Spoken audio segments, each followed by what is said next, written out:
Ils se sont multipliés ces derniers mois.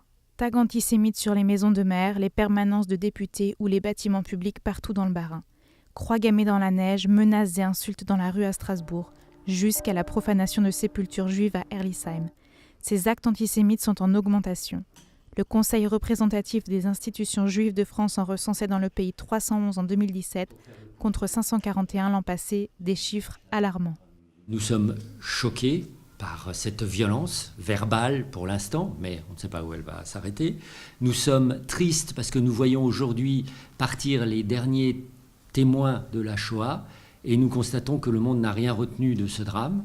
Et nous sommes très inquiets parce que nous ne savons pas jusqu'où ça peut aller et que nous insistons auprès des autorités pour avoir une réponse forte et aussi que l'on puisse, nous les républicains qui sommes majoritaires dans ce pays, s'exprimer aussi pour s'opposer à cette haine.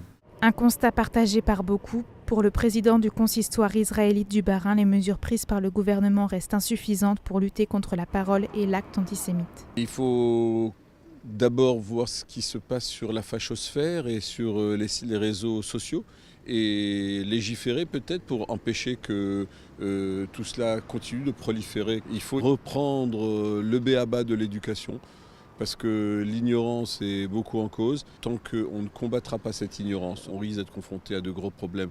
On est face à un immense mouvement de libération de la parole. Plus personne n'est gêné de dire ce qu'il veut. C'est un côté positif, au moins les choses sont claires. C'est un côté négatif, c'est qu'on se réveille un matin après avoir entendu un ministre de l'Intérieur nous annoncer que 74% d'actes antisémites en plus en 2018 par rapport à 2017.